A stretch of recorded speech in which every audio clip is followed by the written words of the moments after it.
Well, good evening, nonfiction branders, and good evening, internets. This is me, DP Knudten, and I'm just bringing Scrivener online so we can get going on this tonight. As I do another BOOKWARD BOUND, my 301-day adventure from I should really do this to done. What am I getting done? The creation of a brand new book that I will self-publish to Amazon's Kindle Direct Publishing platform on January 1st, 2021, when I upload press-ready PDF files for actual publication. The book will be available probably toward the end of January because there does take some time getting everything up and running with Kindle Direct Publishing, but I think it's all systems go if I actually get this book done. And I'm getting really, really close. After all, this is episode 276, but I've only got 25 left. So I better make hay while the sun is shining, and so let's head on over to Scrivener, the application I'm actually using to write this book. And hold on a second. Here we go. Get that out of the way. And here we go. You can see over here the chapters or sections pane. And then this big window is where you actually write the book. Now, I've been going through and cleaning up all my green sections or turning my blue sections green because green is my flag for all systems go, everything's cool. But these blue sections, like this one right here, it's been written, but it hasn't been proofread or edited as closely as it should be yet to earn that coveted green flag of doneness. So that's what I'm going to do tonight. I'm actually going to look through this thing and find out why the heck's that's doing that. I bet you I know why. There you go. Make that 0.5 good. So what I'm going to do is I'm going to actually edit this section by reading through it aloud because I love my copy to be very vocal in style. I read it aloud so that if I stumble, I notice that there's something I can fix. Or if I run out of breath, it could be that the sentence is just too long. Either way, by vocalizing it, it helps make it smoother, better copy. So let's get going. Your podcast or their podcast? Both. Everyone who's been paying attention Everyone who's been paying attention has at least an inkling of the power of podcasting. As I write this, it was announced that the number 2 most popular podcast on Apple Podcasts, The Joe Rogan Experience, was picked up as an exclusive that will only be available on Spotify. While I haven't seen the actual contract, industry analysts say the deal was not in the millions, not in the tens of millions, but a cool $100 million for a podcast. Good job, Joe. What really interests me about that is that Joe Rogan, a stand-up comedian whose biggest claim to fame generally was his stint on the TV show Fear Factor, his stint as host on the TV show Fear Factor, does little more on his podcast than have his guests. Let me read that again. You can see this is why I read it aloud. What really interests me about that is that what really interests me.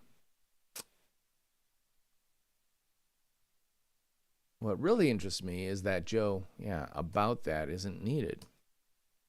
See what I mean? Hold on.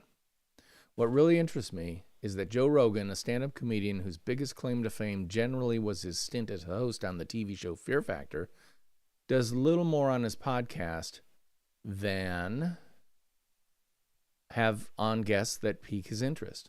Then he asks questions, grows an audience, and parlays that audience into a whole new career that will probably set him up for life. Are podcasts really as powerful as some say they are? I'm guessing Joe thinks so. But podcasting is hard and expensive. Actually, it's not. If you're just a listener, you might think creating, producing, and distributing a podcast must take a lot of money, a lot of time, money, and personal bandwidth. I'm not going to lie and say it's super simple, but I will say the money part is seriously amazing. Amazing in how little it takes, I mean. Sure, if you want a professional podcasting studio from day one, you could drop some major coin on microphones, headsets, headphones,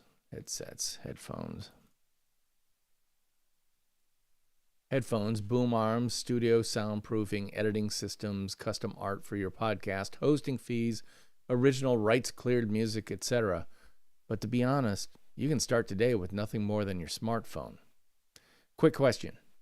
Do you know how many professional podcasters record their shows from closets? I'm not kidding, closets. As in the place where you hang your clothes.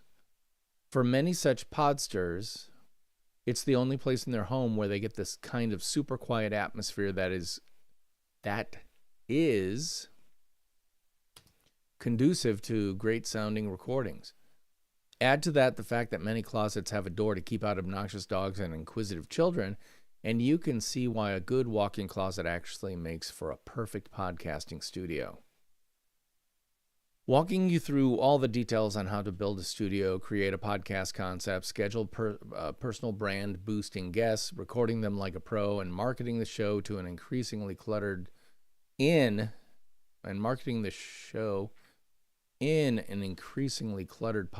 market would require me to write an entirely different book. Fortunately, I don't have to, because everything you need to know about podcasting can be learned on YouTube. I can personally guarantee that, because that's exactly where I learned. The shelf life of a podcast is incredible. If someone finds yours at episode 36, if they like it, should they like it, change it to if they like it, they're likely to seek out episodes 1 to 35 as well. And each time they listen, the closer they get to you. I love this quote from one of my favorite podcasters, Scott Galloway of Pivot and the Prof G Show.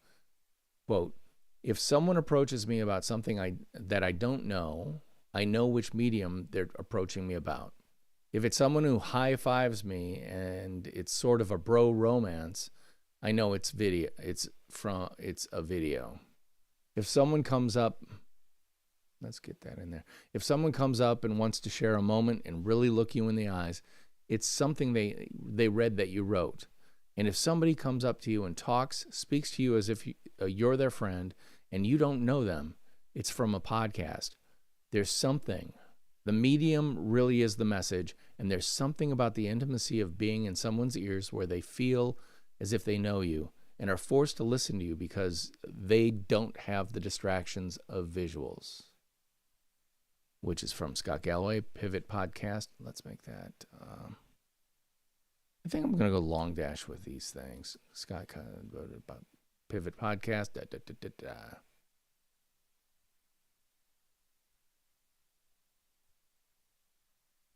1019 episode. He's absolutely right. No, I think that's absolutely wrong in terms of size. There we go. 10. All right, good. He's absolutely right. Podcast listeners turn into friends. Your voice, not you. Your voice lives in their head, and a sense of intimacy develops over time. Listeners learn things about you, the podcaster, that you don't know you've even told them, right down to the names of your dogs. Right, Pablo Killian, a Nonfiction Brand podcast listener from Buenos Aires that I've never met in person, ? That I've never met in person, ? If I haven't convinced you to really consider creating a podcast by now, you're either dead or I'm an abject failure. Personally, I think it's the former. So get off your butt and onto the air by unleashing your personal brand voice via the power of podcasting. What about the there part? For the Nonfiction Brand podcast, I exclusively approach guests myself and have not received a lot of "can I be on your podcast" queries.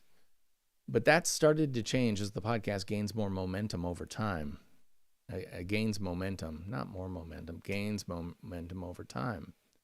Now I'm getting some inbound queries from people who see being guests on a podcast as a smart and strategic part of their personal and small business brand marketing. Small business brand marketing. Chris Rudolph, a friend of mine who coaches a variety of small business owners on how to achieve and maintain the proper balance of freedom, business, and family, emailed me about just such a strategy. He asked about, as a podcaster, how he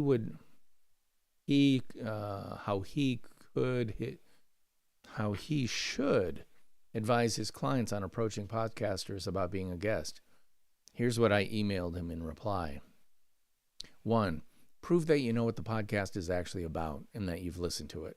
Cite a favorite episode and what you got out of it. It's amazing how many queries are from people you can just tell have no idea who you are or even what the podcast is about. 2, pitch a major idea or concept based on the podcast theme that you can bring real value. Based on the podcast theme that you can bring real value to its audience.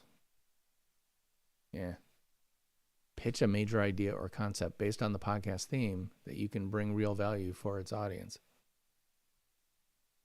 3, one big recommendation: have a pro quality headphones and microphone set up in your home or office, and be sure the podcast host knows what you've got and that you know how to get him, her, the best sound quality on your end, even if you're going to do it remotely via Zoom. I've gotten great Zoom audio from a guest in Australia who has a pro mic setup, and gotten terrible Zoom audio from someone just across town who is relying on their laptop's internal microphone. Guess which situation I won't be doing again. 4, let them know that you're flexible in terms of time, date, duration of the podcast recording session. You're asking them for a huge favor, so act like it. And if they're not already begging you to be on their pod,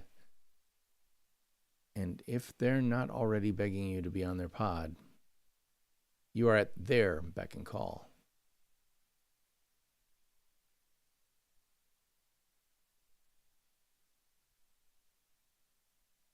And if they're not already begging you to be on their pod, you are at their beck and call. Yeah, that's right. If you're promoting a book on the podcast topic, send them a copy. But remember, it's their podcast. They may want to promote your book a little bit, but not at all, or not at all. But if the book is good, don't be surprised if they use it as the foundation for the entire episode. There's a reason so many authors love podcasts and podcasters.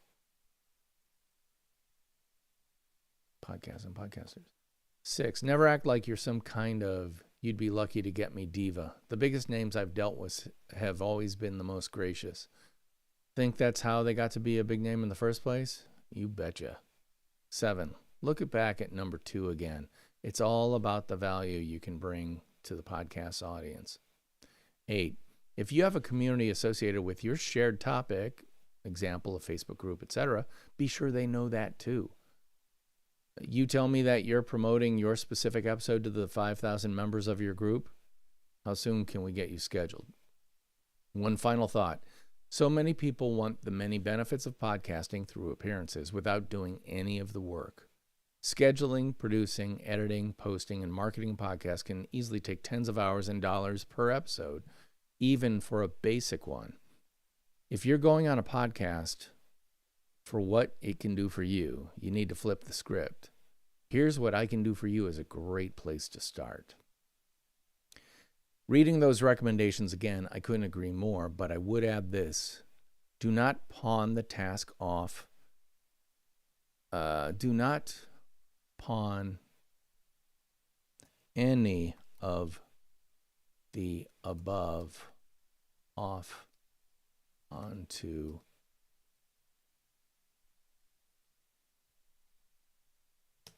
an underling.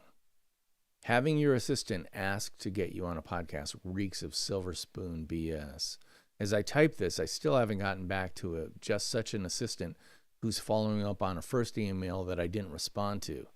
Why didn't I respond to email query number 1? Because of the 8 recommendations listed above, she and the duo she represents did none of them. Is this a petty response from me? Maybe. but perfectly human, you better believe it. Yeah.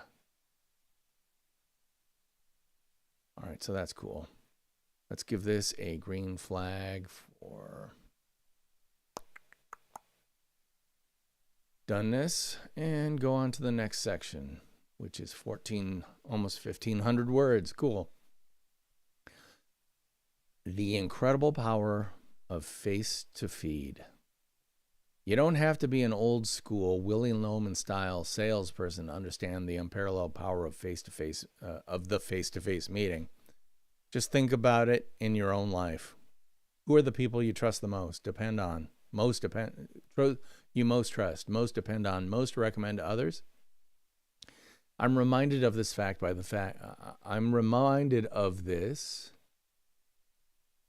by the fact that Mark Williamson is out in our backyard finishing up replacing an old deck with a new one. Mark's been a trusted contractor resource for my family ever since he became highly recommended to us by a trusted friend a number of years ago. After doing some work for us too, he's become someone we heartily recommend to others in our neighborhood without reservation. Why? Because every face-to-face interaction with him has been more than satisfactory. They've been stellar. Doesn't matter if his bid is on a project. Wait a minute. Doesn't matter if his bid on a project is 27% more than the others we got. If it's doable within our budget, it's Mark's to do. But let's get back to the current deck project. Our old deck needed replacing since we got the house 10 years ago, but life stage pressures, including kids and colleges, made me, the cheap one, force the postponement of any replacement project as long as possible. It was a nice to have, not a need to have, and so we didn't have it. And so we didn't have it. We didn't have to have it. We didn't need to have it. We didn't need to have it. Over the years, however, I'd see Mark's moving outdoor billboard, his Springer van, his painted Springer van, his branded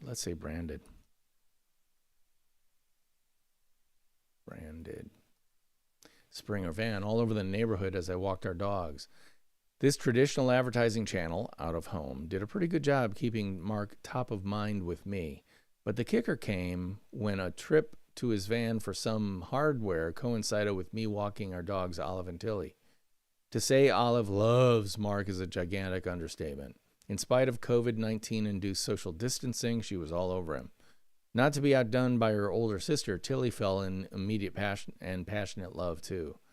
And Mark loves the attention and put up with my pups with great grace. My instant thought, what a great guy. Later that day, my wife and I were having a serious heart-to-heart about a long festering problem, that damn deck. It finally changed from a nice to have to a fix it now or we're in for a lawsuit due to a hole in the decking. It finally changed from a nice to have to a fix it now or we're in for a lawsuit due to a hole in the decking. Finally, parsimonious Dad gave in and said it was okay to get some bids for a replacement deck. And who do you think got the job? Mark Williamson. Why? A big reason was the "you're a great guy" power of an unexpected face-to-face meeting. So much of our marketing communications efforts have shifted to social media over the years, and the emphasis has been so search engine and algorithm optimized, sales funnel formatted, and untouched by human hands program that face-to-face is even more powerful. But here's the thing. It doesn't have to be face-to-face as long as it's your face in their feed. Face-to-feed, face-to-face is everywhere and often social sibling. It's long been said that video is the king of content online, but now that sovereign of social is facing a real challenge from its quicker and dirtier sibling, live streaming. And another, stealthier claimant for the throne, one-to-one video via email, is leveraging its power to raise both top-of-mind awareness and drive real personalized engagement. Blah. What's the common denominator that makes these video-based techniques so powerful? A little thing I call face-to-feed. There's this thing that video creators discover after they've posted their videos, that many people who view them consider them a form of two-way conversation and intimate information sharing. Proof of this phenomenon in action happens whenever you walk into a cold, don't know anybody in their room. Don't know anybody in their room, and suddenly there appears to be a couple of people in there,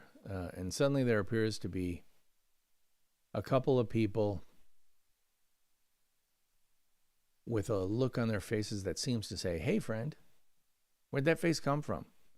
The fact that they saw your face in their social media feeds and your video personality and presence made some significant and positive impact on them. You've never met them, but to them, you've never met them in person. But to them, you're already a friend. It's like what happens whenever you have a face-to-face encounter, only this time it's your face in their social media feeds. Got it? Good. Get it? Good. Get it? Good. By putting yourself out there in video form, demonstrating who you are, what you do, and how you do it, you've done the first thing necessary for any successful relationship. Started a conversation.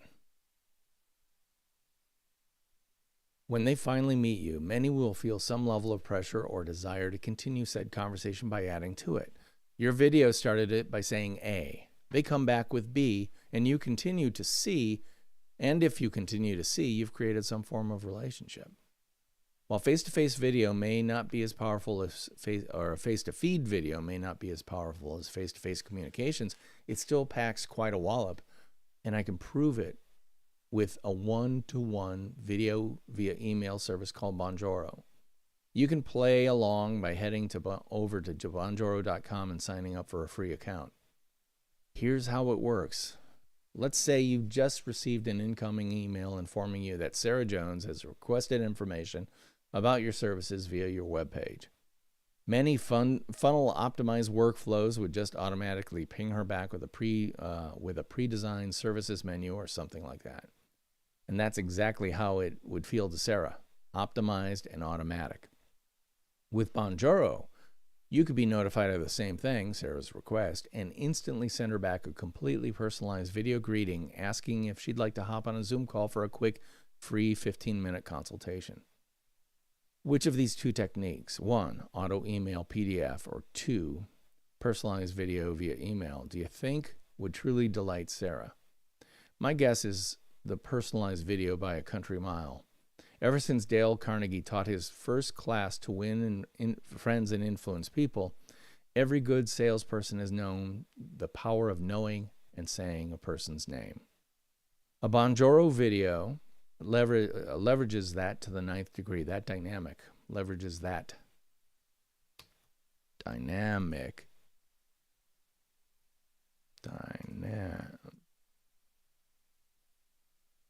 to the nth degree and employs the potency of face-to-feed video in order to secure a face-to-face via Zoom meeting. And how much does that forever free Bonjoro account cost? 0. So the cost to benefit conversion, I think I've been doing date. So the cost to benefit conversion new client ratio is incredible.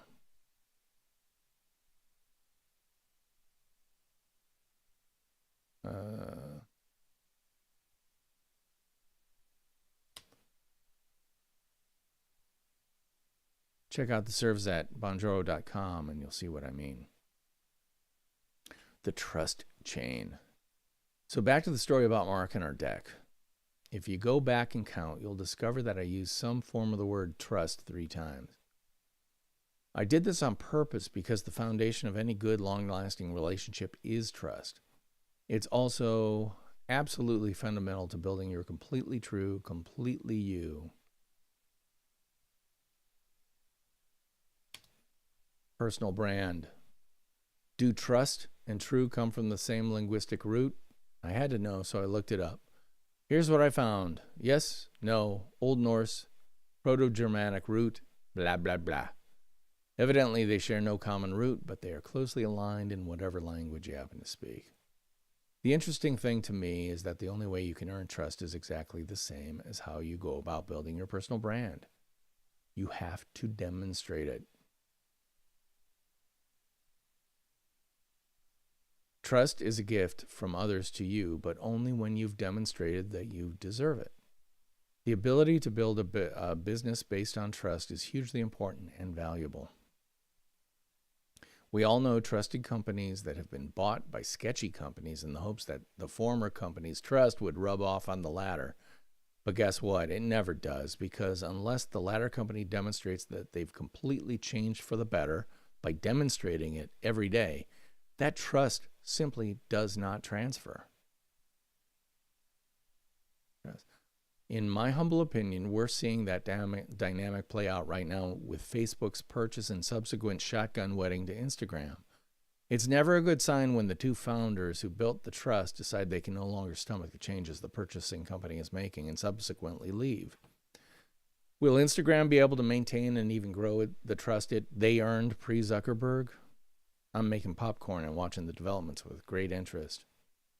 When it comes to the single quality that should be your North Star, there is no better trait than trust. It's something you can never ask for, because only shysters and charlatans ask you to just trust me. It is an award you earn by deserving it in every email, social post, online meeting, in-person event, and absolutely every human action, and absolutely every human interaction. To earn trust is everything. To lose it is catastrophic. And when you have the trust, you begin to create a chain of connections. Mark Williamson did with us, and we have extended his trust chain to an unknown number of friends and neighbors throughout the area. The fact is,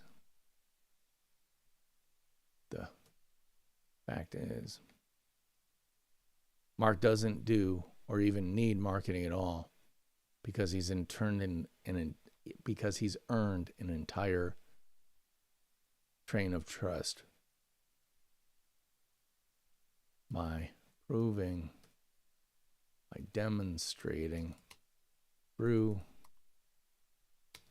every interaction that he deserves it. Yeah. Cool. I should get a picture of Mark.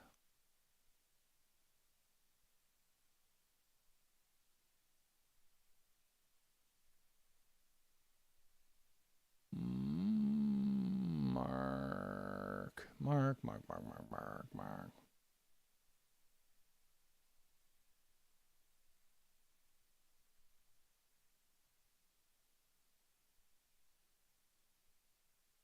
Okay.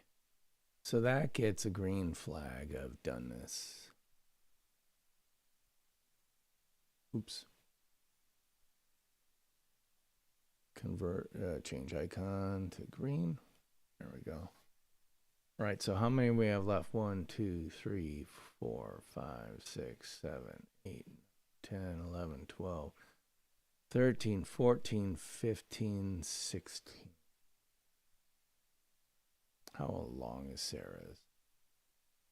Hello, Sarah.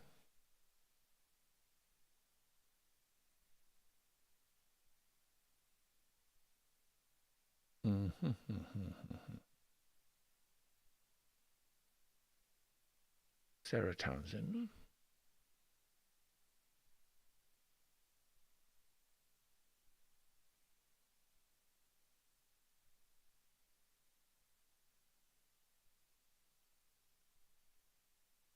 All right, let's do it. Let's do one more.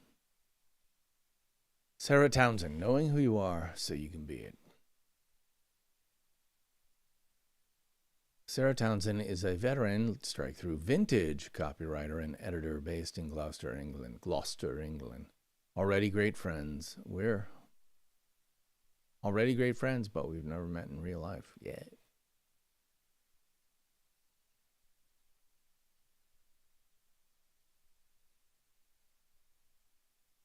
Never met in real life yet. Okay. Sarah Townsend is a writer based in Gloucester, England. I know her because of a very strange, fun, and rather long chain of social media connections. I can safely say that during any previous time in human history, even as recent as 10 years ago, Sarah and I would have no idea the other exists. Would have no idea that. Sarah and I would have no idea the other exists. Yeah, I guess that's right. But the real world's a lot smaller now due to the advent of a virtual one, and so two self-described misfits now have a chance to become friends via our mutual friend based in Australia. That's right. Madison, Wisconsin, USA.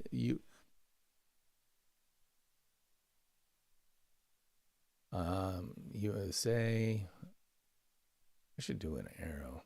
To Sydney, Australia, to Gloucester, England. Amazed? You shouldn't be. That kind of like finds like is going on all day, every day throughout social media, but only for those who are actively putting themselves out there, sharing what they know without expectation of immediate benefit to themselves. Notice I didn't say no benefit for themselves, because sometimes those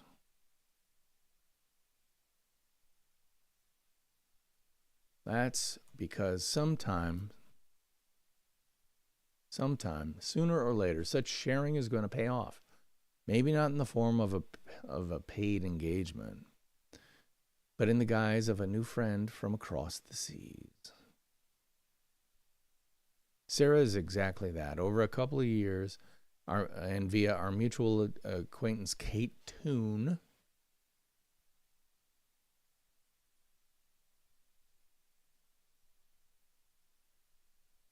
Sarah and I slowly got to know each other to the point where I was looking for just about any excuse to connect with her in a more meaningful way. That excuse came in early 2020 when I saw that she was launching a brand new book entitled Survival Skills for Freelancers, Tried and Tested Tips to Help You Ace Self-Employment Without Burnout. Is that what it's called? Let's double check that. Amazon. Townsend. Freelancer.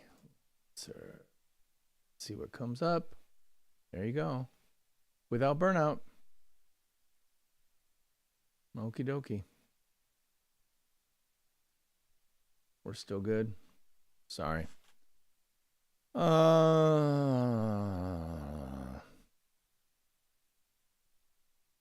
That's all the prompting I needed. So I contacted her via social media, Twitter in this case, to see if she'd like to be a guest on my Nonfiction Brand podcast. She immediately said yes. And we set up a Zoom call for the recording session. Now, it's important that you know that I'm always a little wary when booking someone I don't know personally. When I personally don't know or have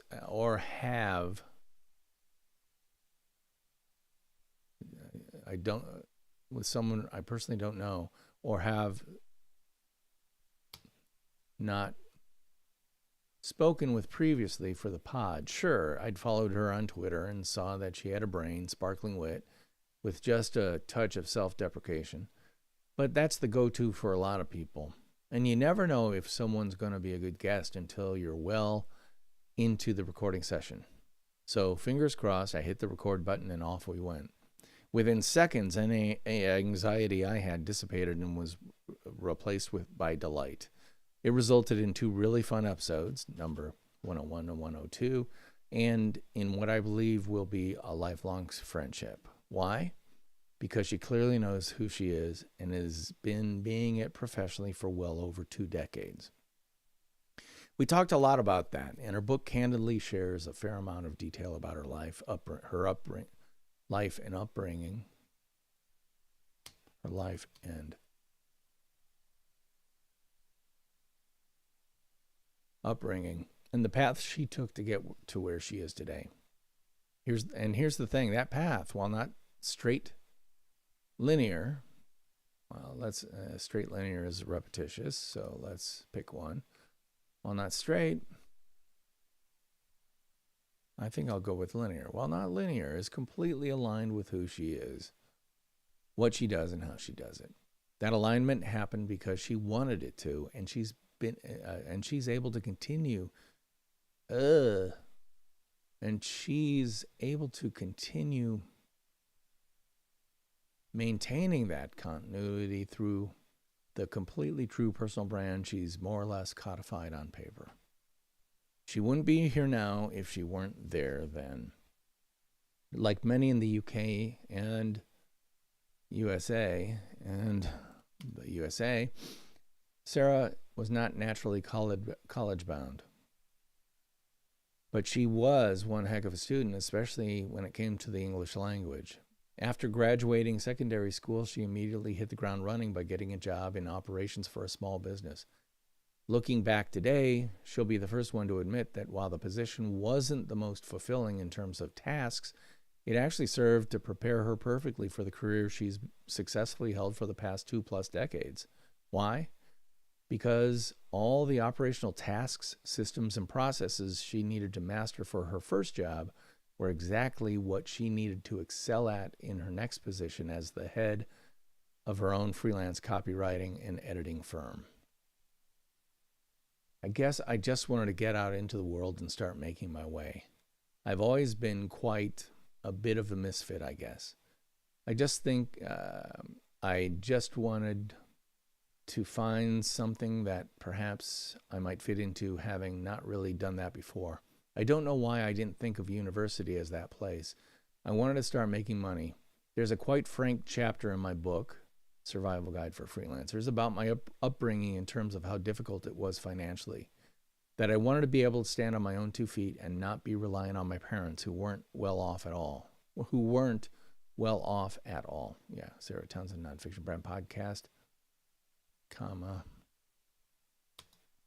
episode number 101. The right fit fits when you know who you are. I would say I've always had that love of words as well. I used to be the person at school who would always get the English prize. My original background in my career was nothing to do with words. So I always kept that passion, but actually didn't put it into play in my career until, I guess, when I started working in marketing, which was about 4 years into my career. Sarah Townsend Podcast, episode 101. As I listened to Sarah talking about that, I immediately felt a deep understanding about the seeds, about the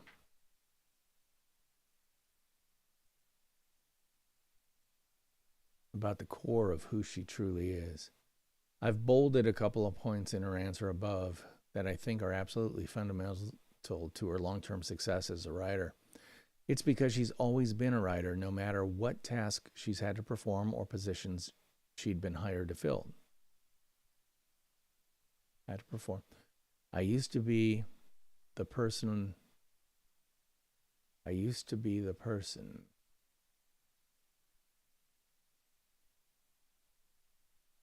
at school who would get the English prize. Do you know how few people would even want the English prize, much less gently brag about it after 3 or 4 decades? But do you know who actually would? A natural-born writer. The way I look at it, that definition describes Sarah to a T. And the thing I really love about her is that she had the guts to recognize that very early on in her professional career, to the point that she took the huge leap to open her own business, focusing solely on the art and craft of writing in all its phases. So I guess the ideal scenario is getting to the place where you judge and select and handpick the projects and the clients that you really want to work for and with and on, rather than just going, there's a copywriter job going, I must get it. Not everything is the right fit for every person. It's always been very much about fit for me. Sarah Townsend, podcast episode, podcast, comma, episode number 102.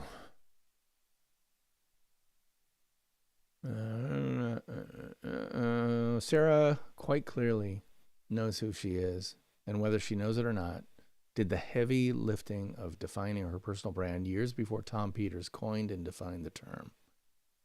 And she's been being who she is for over 2 decades professionally. And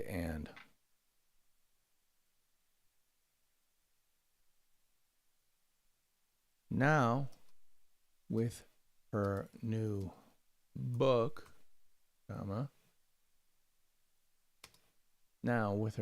she's sharing what she's learned over the years in the form, dang it.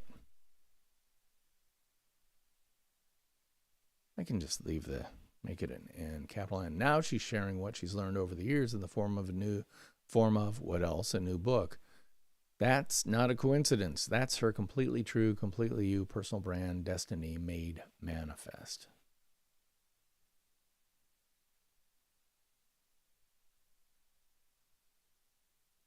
I think I'm hitting all these with italics. Knowing who you are from an early age allowed Sarah, knowing who she is from an early age allowed Sarah to save decades working for others, decades of time working for others, and instead enabled her to pour all her effort into building a couple of things that are completely, unalterably hers, her personal brand and the company it's founded upon. Not a bad strategy, is it? If you'd like to hear more, blah, blah, blah. All right, so that gets a green flag. All right. So I've done, I've green flagged 3 sections tonight, which is great because kind of in my head I've got a quota of 2. I do want to get this done a little bit quicker though, so I think I'm going to approach some of this during the day because I need to get a galley-proof PDF out to all the people who appear in the book and several others who don't appear in the book because I am searching for blurbs. One of the things you should always plan for is the fact that you're going to want some blurbs on your book. Like here, if it'll focus on it, you can see there's room for a blurb right there. And then in this box here, there's room for 2 blurbs. Then within the book itself, I'm planning on having at least 1 page of blurbs about the book. Why? Self-produced books oftentimes don't look like published books. They look like something someone did in Microsoft Word and slapped a cover on. My goal is that my book looks like a book. And so it has to have all the features of a book, including blurbs. The other thing is, you get to ask people to do something that benefits them tremendously. If I put your blurb on the cover of my book, that's going to make you look pretty damn good, right? Yeah, that's how I got Ann Handley and Scott Galloway to blurb my first book, Rotoma, the ROI of Social Media Top of Mind. Scott Galloway is a big flippin' deal. His brand new book called Post-Corona is last week. It was number 9 on the New York Times bestseller list. It may have climbed something since then. I'm sure I'll find out tomorrow when I listen to the Pivot podcast because he's always bragging. That's the way Galloway is, man. Scott Galloway, yeah, he's very proud of his children, i.e. his books. And I can't blame him because it takes a lot to do a book.